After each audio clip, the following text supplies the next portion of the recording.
LA Rams fans aren't going to like anything that I have to say today, so let's just get into it. You're watching the MJ Take on Sports Fan Entertainment.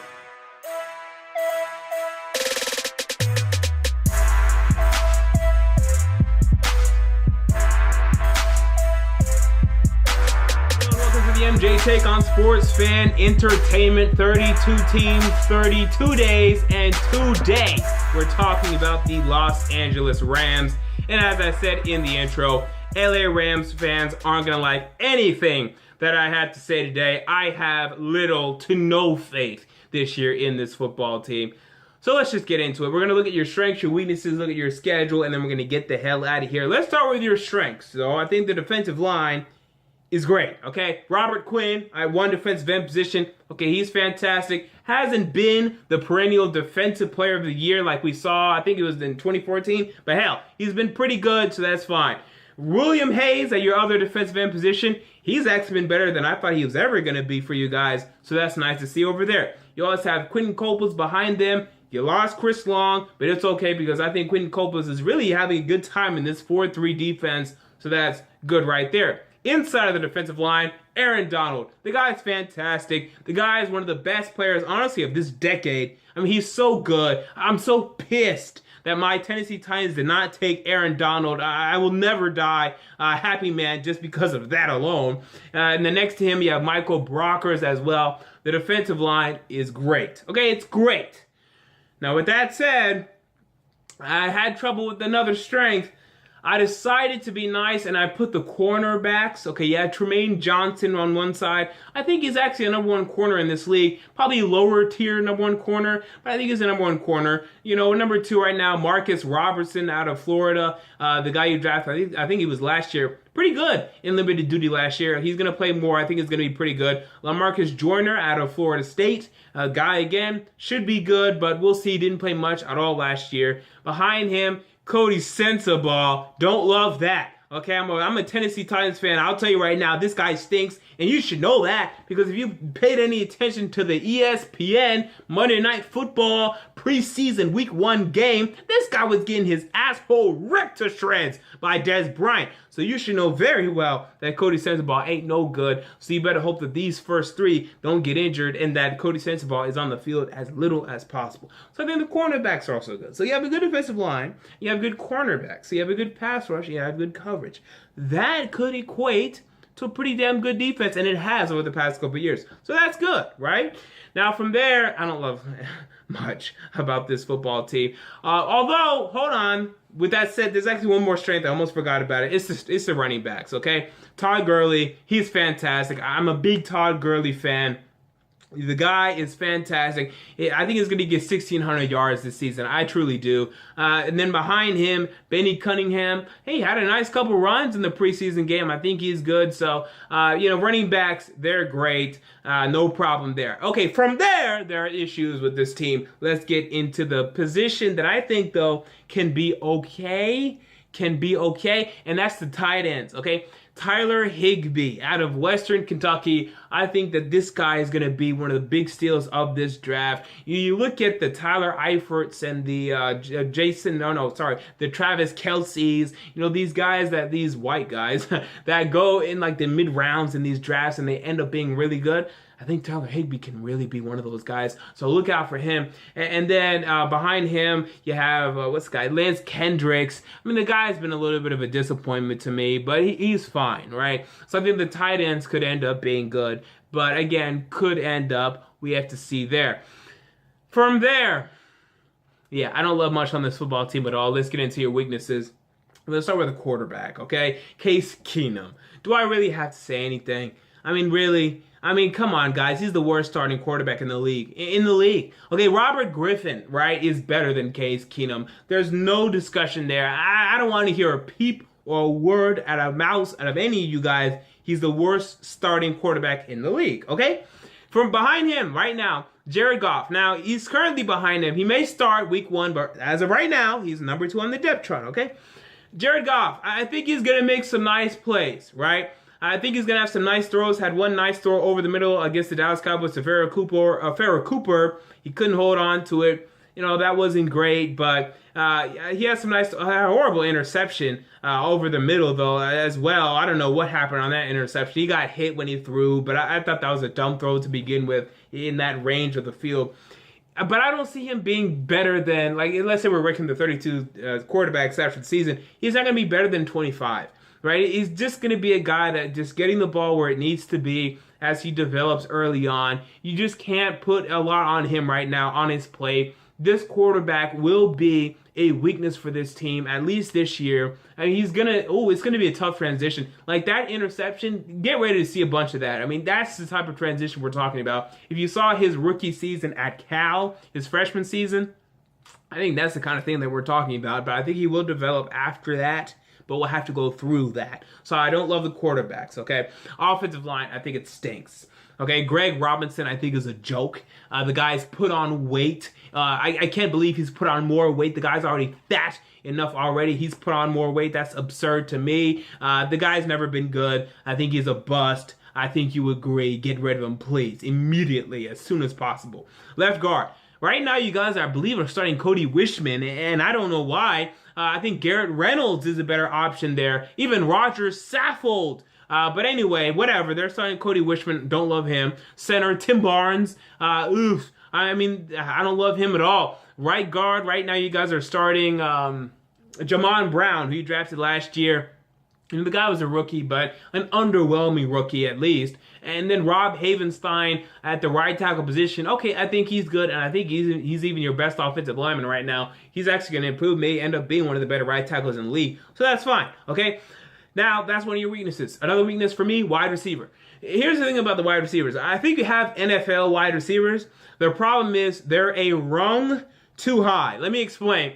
Kenny Britt is your number 1. Kenny Britt should be your number 2. Tavon Austin is your number 2. Tavon Austin should be your number 3. Farrah Cooper is your number 3.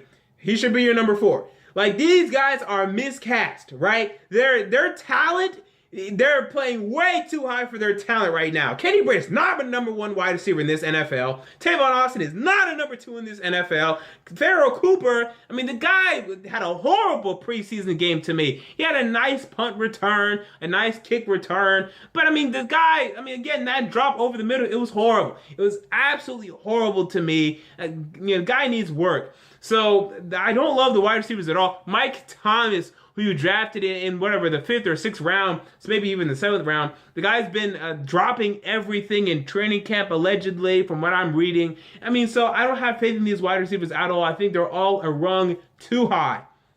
When we move on to the defense, the linebackers, I don't love the linebackers. Now, Mark Barron has been transitioning to linebacker, and he's actually doing a decent job now that he's asked to be in the box pretty much 24/7. Okay, that's been all right. We'll see if that lasts. I don't know if it will, to be quite frank with you. Akeem Ayers, formerly of the Tennessee Titans, he's never been a great player. I don't think he ever will be. He's just okay, below average, definitely below average. Nothing exciting there. Alec Ogletree, one of the more overrated players in the NFL to me. The guy doesn't make plays. I mean, I don't know what plays you guys see him making, because I don't see him making any. No depth, behind these guys. Didn't draft anybody. Yeah, I think one of the big problems this year for you guys, you didn't draft anything, right? You moved up for Jared Goff. You drafted Jared Goff. You drafted Tyler Higbee, who's going to be good. Farrah Cooper will be, a number 4, right? No, he's going to be number 3 for you, but he should be a number 4. But you didn't get to draft a dynamic linebacker. You didn't get to draft a dynamic safety. You didn't get to draft these guys, and you're going to miss out on that. Linebackers, to me, don't inspire me at all. The safeties, I think, are weak. Okay, TJ McDonald, I think he's going to struggle without Robert McLeod next to him. I don't love that at all. You also have, what's the other guys? Maurice Alexander. You drafted Jordan Lomax out of, Northern Iowa. I didn't love him at all on the film at all. So, I don't love the safeties at all either. I think this team, he just has issues right now. We talked about every position. Let's get into the schedule. I think the schedule is pretty tough. Right, I think there will be plenty of issues with the schedule. So you guys are yet again in the NFC West. And I think you guys are going to go 1-5 in this division. Now, you guys are usually very good in your division. I think you guys went 4-2 in your division last year, but I think the buck is over. And I think that the talent now, the talent disparity is just way too big. The Cardinals are just so much better than you. The Seahawks are just so much better than you. The one thing you have on the Seahawks is the matchups there are really good, right? You have a great defensive line and they have a horrible offensive line. That's where you attack and it works, right? But I think it's over, man. I think that this Jeff Fisher 7-9 stuff, I think it's got to end one way or another. I think it's going to end the other way, and they're going to start losing some of these divisional matchups. I have you guys going 1-5 in the division, including losing at San Francisco week 1. I don't love that at all. Now, you guys go up against the NFC South.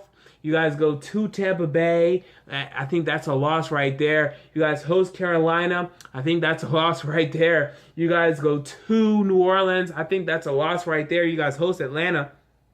You can win this game. I don't have it. I have you guys losing to Atlanta, going 0-4 against the NFC South. You guys go up against the AFC East. You guys go to New England. I have you guys losing that game. I think you'll definitely agree with me on that. You guys host Buffalo. I have you guys winning this game. Okay, I have you guys winning this game. You guys go to New York Jets in week 10. I don't love that. I think that's a loss. You guys host Miami. I have you guys winning this game. So you go 2-2 against the AFC East, and then you have to go up against the teams that finished concurrently with you in the other NFC divisions. So this means you guys would have to go up against the NFC North team and the NFC East team, which would be the New York Giants in week 7, and that would be the Detroit Lions in week 6.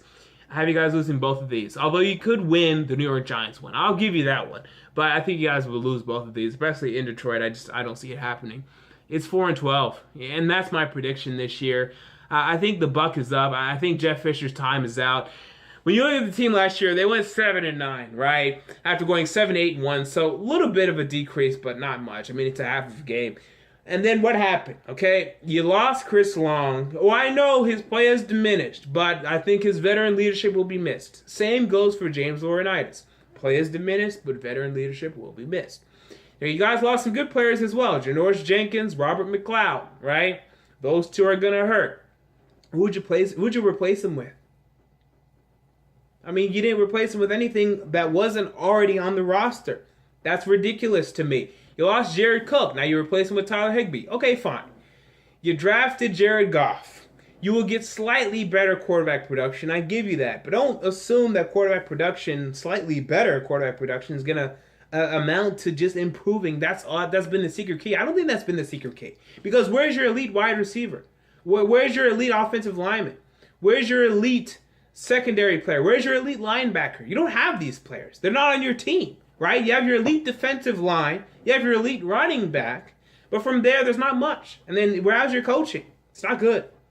Jeff Fisher has completely stalled this team from progressing. Les Snead as well. I think this is it for the LA Rams. I think there needs to be a change at the head coaching position, at the GM position, although they're already trying to extend them. I can't believe it. It's so ridiculous to me. Especially after the season that I think they're going to have. Now, best case scenario, I'll give you 7-9. I think you guys can get 7-9 again. I'm not predicting it. I'm saying 4-12. And then the worst case scenario, I actually think it's 4-12. So this is one of the rare circumstances where I'm going with the worst case scenario. I just think that, man, enough is enough. Something's got to give, and I think it's giving the wrong way. I told you guys in the intro, y'all were going to like anything that I had to say today, and if you're still watching, at least you listen to what I have to say. So feel free to comment down below why you believe I'm wrong. I'll be willing to listen to it. And here's the beautiful thing. I'll give you this, right? You subscribe to this channel. You follow me on Twitter at the MJ Tate, right? You can come back to this video. You can tweet me. You can comment on every video I upload after this one, telling me how wrong I was if I am wrong, right? That's the beautiful thing. But if I'm right, you better believe that you heard it here first. So there you go. There's my LA Rams 2016 season preview. What do you think about the upcoming Rams season? Comment down below. If you enjoyed the video, make sure to like, and most importantly, to subscribe. And if you didn't, like and subscribe anyway, because I'm sure Rams fans did. Until next time, this has been the MJ Take on Sports Fan Entertainment, and I'm out. Peace.